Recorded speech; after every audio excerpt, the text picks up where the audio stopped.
Hello there everybody, Sam's Trains here and welcome back to the railway. Today I'm looking at a budget tank engine by Hornby.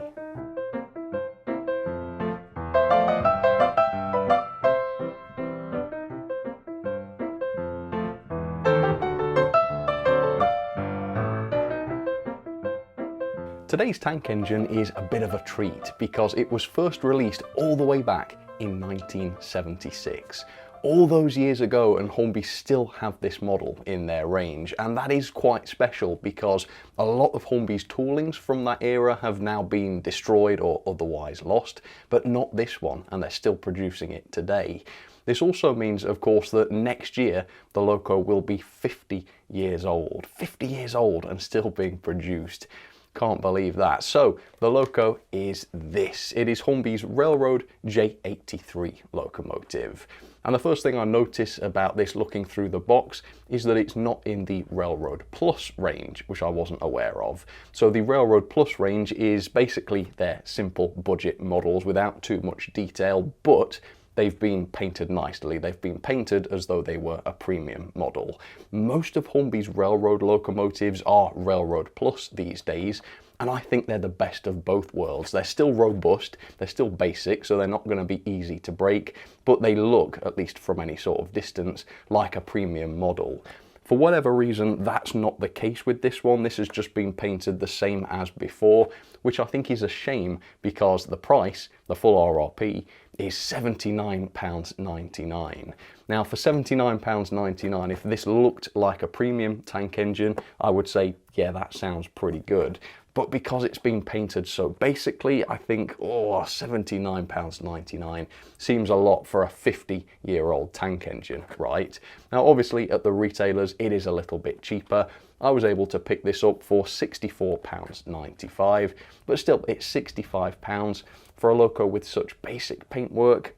Yeah, I just feel like that could have been better. So yeah, I didn't necessarily realise Hornby was still making railroad locos without the Railroad Plus livery, but obviously in this case they are, so keep that in mind. Anyway, what is this like? It's been a while since I've looked at a budget locomotive, so I thought the time was ripe for that.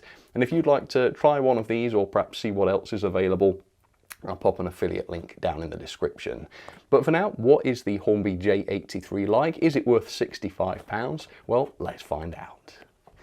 Alright, so the price of this is actually less than £20 away from the Hornby Railroad diesels, which are in the Railroad Plus range. They're DCC ready, they're obviously much larger models than this.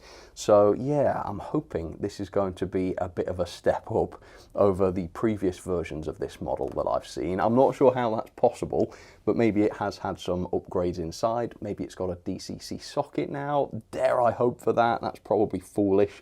But that's the sort of thing that I think would help to make this worth the money. Let me show you the end of the box. So the product code for the version I've got is R30378. It's the LNER class J83, and it's an 060 tank engine number 8474. And this is the current version of this model. It is available from Hornby as we speak. Pretty cool for its age. Right, let's open this up then. And let's see this old friend. I've not looked at a new one of these for years. In fact, have I ever? I think the one I've got of this is a much older one.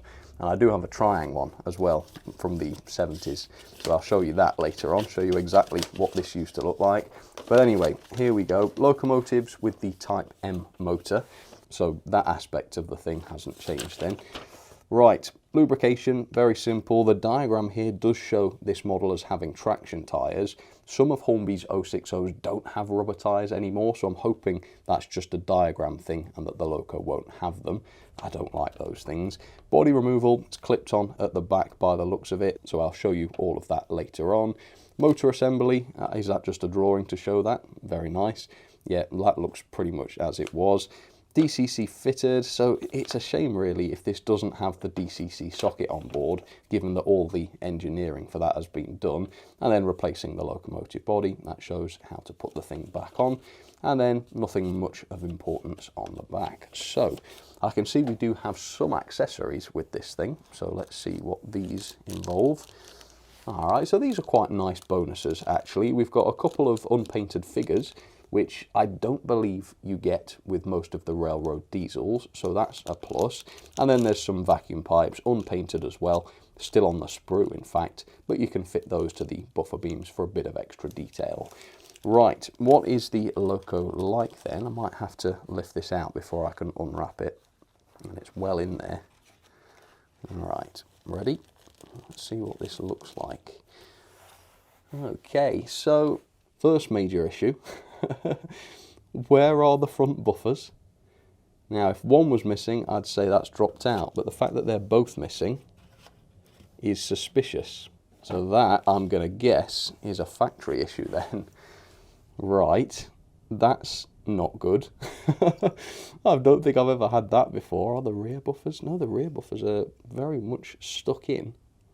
So I'm confident these wouldn't have just dropped out and somehow escaped the packaging. Yeah, that is shoddy. Blooming heck. I'll have to have a look at some of the other listing images to see if this is a factory error generally or just a one-off. Blimey. But anyway, yeah, it's a simple paint job. It's got some complexity to it, which we'll see later on. But yeah, it is a dramatically simplified version of the LNER green, which is a shame. Imagine this with a beautiful finish and complex lining and the full shading on the lettering. Anything like that would really elevate this model. But besides that, it's still a cute thing, isn't it? To say this is nearing 50 years old now, you have to imagine it's got buffers, which is a very bizarre issue to have. But apart from that, it's still not a bad looking thing, is it really? Anyway, a bit of background on the J83 in real life, and then we'll take a much closer look. The J83 started life in the year 1900 when they were introduced to the North British Railway, or the NBR, to the design of Matthew Holmes. So this is a pre-grouping tank engine. Would be lovely to see it in that livery. In those days they were known as the NBR D-Class, and 40 would be built in total between 1900 and 1901. The class was used for shunting and short distance freight work, that sort of thing, and it utilised internal cylinders between the frames driven by Stephenson valve gear. From 1923 the class passed into LNER ownership, as we see it here, where they continued to perform light shunting and freight work. Following nationalisation in 1948, the class then became part of the British Railways fleet, which would be their final chapter. By 1962, every member of the class had been withdrawn and scrapped, with none surviving into preservation. By this time, almost every example of the class had clocked up over 1 million miles throughout their lifespans. Real shame to lose these things after that. So there it is, up close and personal for you, Hornby's current model of the J83. And I'm not impressed with this particularly. And I know you might say, go easy on this, this is supposed to be a simple budget model. Don't expect it to have loads of features and details and such, and that is true, but budget model, this costs up to £80. That's not particularly cheap, and yet over the years this model is getting worse. It's getting lighter and it's getting more basic. So let me jump back in time. This is what the model looked like originally with its original chassis. Obviously the paint job isn't as good on this. I think the new one does look better, but weight wise, because this had a big chunky metal chassis on it, this thing weighed nearly 200 grams, 199 grams. Then we'll skip forward to a much more recent version of this model. This is within the last 20 years. And you can see changes. First of all, it's lost weight, must have been on some sort of diet, because with the new chassis they shaved 36 grams off it, so this thing only weighs 163 grams. But it looks way better. Look, they have the proper banding on this, they've got lining along the running plate, they've got the tops of the tanks painted black, we've got lining around the windows, fine paintwork on the splashers, and apparently they could even be bothered to fit the buffers on this example as well, which I never thought would be a nice bonus, but apparently it is. So this tells us that Hornby does have the capability to paint this thing nicely. Somebody did put the work into creating a new decoration process for this locomotive so that it could have all the lovely banding applied to it. So why then do we have the 2025 model with visibly simplified lining?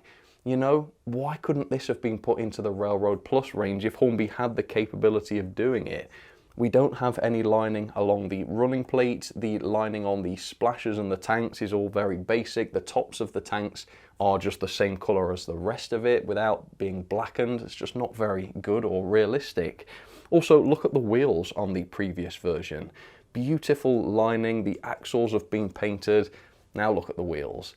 They look so much worse, and I would say, you know, it costs money to upgrade decoration, I understand that, but the decoration for this loco was upgraded years ago, and they've reverted back, or maybe even created a new and way more basic version, which sucks for up to £80. Revolting. It's also lost weight yet again, so I'm not sure how, because it seems to have about the same chassis, but they've shaved off another 23 grams from this thing. So a loco that used to weigh 200 grams now weighs 140. It's getting lighter. Plus, the previous model from within the last 20 years had rubber traction tyres, which I don't like, but at least that would have made this a better hauler. The current model doesn't have rubber traction tyres, which is great, but they've also made the loco even lighter so that it's going to be an even worse hauler. I just don't get it. It doesn't make any sense. And then plus, of course, we've got the fact that the buffers were not fitted. And I've looked up listing images. They all seem to have buffers, so I think mine is a one-off. But I'm not going to let them off on that because this model costs nearly £80. Are you telling me at that kind of price, nobody at the factory could do a quick quality check to make sure what few separate parts this model has are actually on there, so that a model like this without any buffers doesn't end up in the hands of a customer? You know, I'm just a little bit frustrated by this thing. This cost me £65. It's not been noticeably upgraded. In fact, what's actually happened is a significant downgrade.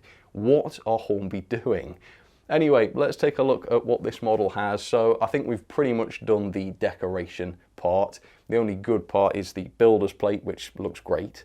Why they even bothered with that, I don't know, because the rest of the model really doesn't look very good. Feature-wise, no NEM couplings. Again, the railroad diesels generally tend to have NEM couplings now. No, this has the massive D-shaped tension locks, which are not very good. We do at least have metal coupling rods, which is fair enough, I suppose. The front buffer beams are a right mess as well. Look at all the paint, which is just bled onto the red of the buffer beam. It's just shoddy. I look at this model and it says to me, nobody gave a damn about the production of this thing. Nobody gave a damn, but we'll charge up to £80 for it nevertheless. Just doesn't sit well with me. Here's the smoke box door. I mean, this will show you how very basic this model is. As you can see, moulded handrails, moulded smoke box door handle, nothing separately fitted here whatsoever. All of the handrails along the boiler and tanks, these are all just part of the moulding. Same with the pipe work, nothing separately fitted here. Moulded chimney, moulded dome. This is such a simple model. There is no way on earth this could have cost much at all to produce. The only premium features it does have are the turned metal safety valves and the turned metal whistle. These parts date right back to the 1970s. And they do look fantastic. They are a little bit like polishing a turd, of course, because the rest of the model looks absolutely awful compared with them, but they are nice features nevertheless. The cab is a horrible job, basically, so again, no separate handrails, that's not a surprise. No detail whatsoever inside, all you can see is just black walls and the back of the motor. Again, a little bit of cab detail in here would have made a big difference, and a few black unpainted figures is not going to improve the situation. The cab windows don't have any glazing or bars or anything like that, just holes. Then the coal bunker, we do at least have coal inside it, but the coal guard around it, that's just a moulded part. The handrail on the side of the coal bunker as well looks a bit amusing, doesn't it? Because it's just a moulded line. Yeah, not quite the quality we're used to, even on the Hornby Railroad models, frankly. And then around the back, we've got moulded lamp brackets, which have very little relief. And then this is what the buffer beam should look like. Well, I mean, not really. It's still disgustingly painted with all these sort of black blobs all over it where the paint's gone askew. But at least you can get some idea of what it looks like with buffers fitted. So this model has a place in this world, right? It does have a purpose as a budget model for someone without loads of cash to spend, for someone who doesn't care too much about detail and realism, for someone who just wants a cute little tank engine to run on their train set. This would be absolutely fine. What spoils it is that this costs £65 to £80, when really this is worth about £40. For £65 or £80, I would expect the improved paint job. I wouldn't expect to see downgrades in the weight, and I'd expect to see buffers. Never thought I'd say that, but yes, I would prefer my models with buffers fitted. What a novel idea that is. Anyway, before I lose my rag entirely, let's see if this thing at least works properly. So let's get it down onto the track. I don't know, would this be allowed to run without buffers in real life? I'm not sure, might have to 3D print some. But let's get it onto the track, let's see if it works at all, and let's see what the mechanism is like. Heaven help us all, let's get started. So there it is, the carelessly assembled Hornby J83 down onto the track. I've already filmed the initial performance test, so I'll show you all of that in just a second. After that though, I took this apart to look at the mechanism, so let's jump into that now. First thing to say, as I've already mentioned briefly, there are no traction tyres on this locomotive, which overall I do prefer. That's one extra part that you don't have to worry about going bad and needing to one day replace. On the other hand though, combined with the reduced weight of the locomotive, that does mean that traction has been negatively impacted. To figure out what's responsible for the difference in weight, I decided to take off the body, which is a little bit tricky because you've got to unclip the little clippy bit at the back, but with that out, you can take the body off. So here is the body from a few years ago. You can see we have this cast metal weight hidden inside the smoke box, which, you know, looks like it could have been added by the previous owner actually, but I don't think it is. It's been blackened just like Hornby blackened their cast parts at the factory, and it's held in with that same black goo that we usually see on Hornby models. So I do believe this was fitted as standard. And then obviously on the new model, that is not there. So that step has just been skipped. Now, is it just like the buffers? Should it have been there, but it just wasn't? I'm not too sure. So if you've got one of these 8474s, does yours have the extra weight? Please do let me know. But anyway, let's remove the base keeper plate to show you what's underneath there. Lots of screws holding this on, some of them quite tight. In fact, I think some of the screws might have even been cross-threaded because they really did not want to come out or indeed go back in later on. But underneath the base keeper, you can see we do have separate bearings on the axles, which is very good to see. And that is one good thing about all of these Hornby Railroad 060s. They do all have the bearings, which is great. And it's a simple drive here with just the central axle driven, and it's literally just a worm drive driving this gear. There are no other gears besides that. So here's the chassis. It is a metal chassis, as you can see, and there are wiper pickups touching the tops of the wheels, as you can see here as well. The motor is just a basic motor. It's a 3-pole motor, which normally I would say, you know, that's a bit naff, but I can't really fault the way this performs down to the slow speeds, so I would say that's fine, although there is no flywheel fitted to this motor, which again is a pity. Mechanically, not the greatest really.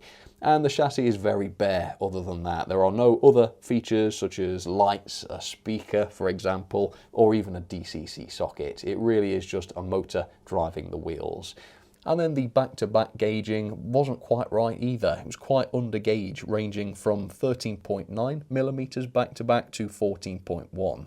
Yeah, that's quite a bit below the standard, so again, not quite right. But anyway, that's the mechanism. Yeah, it's okay. It's built to last, I suppose. The bearings are certainly a nice touch. But with that, let me jump back in time and I'll show you how this thing ran. Well, this had better run well, hadn't it? Otherwise I might have to express my displeasure with it, which is supposed to sound ominous. Anyway, does it work? Forwards direction, a little power. That's 50. Just take a moment of silence, shall we, to let that sink in. 65 pounds, creeps forward an inch, stops dead. Excellent. Well, it's not running yet. Let's see if we can get this to warm up. This, folks, is 50% speed. I suppose it is slowly warming up, speeding up. Seems quite laboured though, doesn't it? Okay. Yeah, it's getting there. That's still 50. I've not sped it up. Still 50% speed. So it's obviously just asleep. So I'll keep running this back and forth, and obviously I will run this in fully during the review. Right, let's do a few other tests then. Let's do the torque test. Usually I put my fingers on the buffers for this test, but that's a little tricky. Anyway, 50%. Not as much power as there usually is in one of these, but that might improve with running in because of how sluggish this is. Crawl, let's see. Turning up gradually. They're always good for this, so hopefully this will be as well. Yeah, it is. Or sort of. There you are. I had to turn it up a bit more.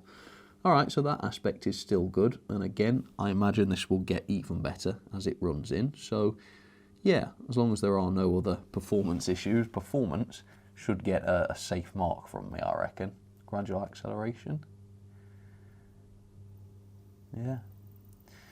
Crazy thing, I've always been baffled by this. The Type 7 motor, or the Type M motor as they call it in these instructions, cheap as chips. Honestly, you can buy them on eBay brand new for pence to pounds.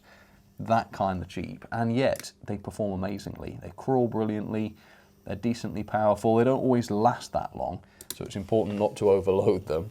But yeah, performance-wise, they are great. So anyway, let's move on. Let's run this in, see how it gets on around the track. Here we go, half power. Okay. Oh, it's suddenly become incredibly juddery around the curve. Second radius. Hesitant. So, I have every confidence that this will improve, but if you compare the out-of-box performance of this loco to some of the others I've reviewed recently, you know, some of the better models, even in this area, it's still not particularly impressive, is it? But like I say, it does seem to be in need of a good running in. So I'll run this for 30 minutes forwards, then 30 minutes backwards. Then we shall come back and finish off the review. And hopefully things will be a lot better by that time. Right, I'll be back in just a second. Okay, there we are then, folks. That is running in complete. And, you know, that was fine. It never cut out, I don't think. But it hasn't grown smoother during running in, which is a pity. Yeah, it's fine, it's passable, I would say, on the straights. Let me show you that. 50% speed, this is what it looks like now it's running. Yeah, more or less smooth, but on the curves it just isn't. I don't know if that's because of the gauging or what, but yeah, it just lurches along, slows down even on the curves. Not brilliant. So I have to say, yeah, I've seen these J83s run quite a lot better than this. Even the previous version with the traction tyres seemed a lot more sure of itself on the track. But either way, let's have a look. Has the torque improved? It was struggling before, and I wouldn't be surprised if it still is. Well, no, that's okay. Yeah, that's quite constant at that, isn't it?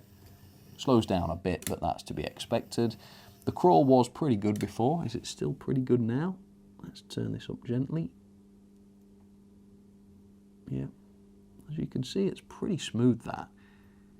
To say it's a 3-pole motor without a flywheel, there's a distinct lack of cogginess there. I'd expect this to be lurching. And it does lurch at the higher speeds, but not at this speed. Smooth acceleration. Yeah, that is beautiful. So credit where credit's due. I'm not very impressed with this loco, to say the least, but it does perform well at the slow speeds, so it's probably a pretty good shunting engine. What it's not, though, is a hauler. Like I say, it doesn't have traction tyres, and it is quite light. So the tractive effort is only 0.16 newtons, which is 13 coaches on straight and level track. That's not a lot. As a freight loco, though, I've set this up with just a medium-sized freight train, so we'll see how it gets on hauling that. So with that, let's test the out-of-date couplings. Make sure that everything's all right with those, or is as all right as it possibly can be. All right, nice steady coupling. I heard the hooks engage. Yeah, we got the train. Oh, yeah, it does slow down once the slack's taken up. But there we go, that's a reasonably sized freight train. I think if it can haul this without a problem, then I will say the pulling power is just about adequate. So here we go. Yeah, it is pleasing, that, actually, the smooth starts. You wouldn't expect it, would you, from a loco that's otherwise so shoddy.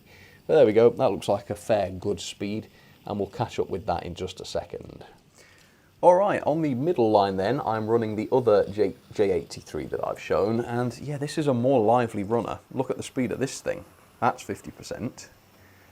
Much more lively, and it's pretty much the same mechanism. I don't know if they built motors better back then or what, but yeah, this one is smooth. It doesn't judder, it doesn't lurch, it doesn't slow down on the curves.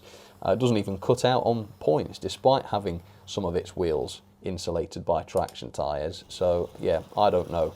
This is way better though, way better. Much older, but much better. I don't know why the new model is so much worse. And then on the inside line we have the original J83, which is, you know, far more primitive, particularly in terms of its mechanism, but despite that, this is still the most fun one to run. I don't know why it is, because objectively the new mechanisms are more reliable, slightly smoother, whatever, but I don't know, this just feels like a more serious machine. It's certainly more heavy duty. I don't know, it just feels different to run, and those of you who have got Triang engines and like them, you will probably know what I mean by that. Yeah, hard to put your finger on, but just a delight to run, and still works after all these years, of course. Right, let's see how she goes with a load. Yeah, see what I mean? Just a bit juddery. And that's fourth radius, here's second. Yep, noticeable slowdown. Wow, very painful slowdown, and it's only an 060. It's not a 210. It shouldn't be slowing down like that. So, I don't like this thing. Let's be honest, I don't like it. I'm not keen. I think it's shoddy. Obviously, I was expecting this to be basic, and there's nothing wrong with this model being basic as a Hornby Railroad locomotive, but there's basic and then there's basic, and this thing is pretty darn basic. It's too basic for what it is. I think I've said the word basic a few too many times now. It's also not nicely made. There's lots of issues in the way this has been assembled and painted. That has put me right off, and frankly it's not cheap enough given how simple and poorly assembled this model was. If this was an absolutely perfect performer, I might be more inclined to forgive it, but even on the track it runs in a very laboured sort of way. It's not a particularly impressive model by any stretch, so I don't think this is one I can recommend, and usually I can recommend the Hornby Railroad locos. Usually I enjoy them despite how simple they are, but yeah, this one's just too far gone. You know, some 50-year-old models are passable, this one really isn't. But that's not even the only issue with it, that's one of a massive list. So yeah, this one is in the don't touch it with a barge pole category. If it one day turns up in a sale, then sure, get it for cheap, but don't be spending £65 on this. I think that's a waste of money. Let's have some ratings then for Hornby's J83, and yeah, I don't like this thing, and this review is not me being snobbish about basic beginner models. Think back a couple of months ago to that new Hornby Santa's Express train set. That was fantastic, they did a brilliant job of it. I don't have a problem with basic simple models without much detail, but I still think they ought to be built nicely, and I still think they ought to be priced reasonably, and neither of those were true with this model. So the level of detail, I've given a very low score of 1 star. Now, to an extent, this model is supposed to be basic, but I would say it's too basic for £65 to £80. And unless the model is going to be cheap to buy, I don't see any advantage to the simple paintwork either. So we've got no buffers on this thing, I guess I'll let them off for that, but that was something missing. Very simple paintwork, very few separate details, most of it is very basic and just moulded, not great. No cab detail whatsoever, not even any glazing, no separate wire handrails, nothing like that. It is incredibly basic, even the wheels haven't been fully painted. The performance though is a little better for me. I've given it a middle of the road 3 star. Generally it's pretty good. It does crawl quite nicely. It's got a sensible range of speeds, but it's just not very smooth. It lurches along, particularly on curves, weirdly, and even with a relatively light load, it slows down quite a lot, which is not something these models used to do. So it's not great really in terms of performance. The pulling power, as a result of its light weight of 140 grams, which is lighter by the way than a DJM 1361 locomotive, which is very light, is 13 coaches on straight and level track, or 0.16 newtons. That's the same as a Bachmann Class 03 shunter. It's not dreadfully impressive, really. The mechanism for me is a middle of the road 2.5 star. Aspects of the mechanism are okay. It's got all-wheel pickup, it's got separate bearings on the driving axles, and despite the motor only being a 3-pole motor, it does perform nicely. It is capable of a good crawl. On the downside though, we've got no flywheel in there, and it is a 3-pole motor, not a 5-pole motor, and a very cheap one, we know that. There's no DCC socket on board, which isn't great for 2025, and again, given how expensive this was, plus we don't even have NEM couplings on here. We've got screwed on massive tension lock couplings, which nobody really likes to use. Again, no real place for that in the hobby these days, I don't think. The quality was really disappointing as well. These basic models are known for being robust and high quality, but this one, well, maybe it's robust, but it's certainly not high quality. Missing buffers, that is a quality control problem. They should have been there, but nobody caught the fact that the factory forgot to fit those. We've got very, very basic paintwork, which even despite being basic, still was not applied properly. The buffer beams look a complete mess, plenty of paint bleed in other areas. It's just a classic example of shoddy workmanship. And that brings us on to value for money. For £79.99, this locomotive is embarrassing. We all know what's possible for that kind of price, and the fact that customers were palmed off with something like this for that kind of money is just ridiculous. So that's the highest price you can expect to pay. If your retailer is generous enough to offer a decent discount, you can get this for £64.95. Well, again, frankly, it's not worth that. For that kind of money, I would expect something that has been built decently. I'd expect something that's had a little bit of care put into its assembly. So overall, that is 4.19 out of 10, or a grade of F. Yeah, I'm failing this. There are much, much nicer budget models out there than this. Into the ranking it goes then. 43rd place, second from the bottom, above Hornby's Poly and below the KR Models Bully Leader. So, you know, I'm okay with cheap models. I don't mind if models are basic. There is a big place in this hobby for those, but they have to be built nicely and they have to be priced sensibly. This one wasn't, so I just don't recommend buying it. Let them keep this thing in stock and send the industry the message that we don't want models like this. Vote with your wallets on this one. Alright then folks, well that will just about do it for this review of Hornby's J83. Have I been too harsh, or have I got it just right? Please do let me know what you think. But I think that's pretty much all I have to say on this. Worth looking at these locos, I think. I like covering models from every different corner of this industry, and this is an important corner. You know, the beginner corner, the budget side of things, these are incredibly important too. So I think models like this are a real missed opportunity, and more than that, people need to know to avoid them in order to avoid disappointment. But anyway, that's it. Thanks very much for watching. Like I say, comment down below, let me know what you think. We will leave this one here though, so thanks again for watching. I'll catch you on the next one. Alright, cheers folks.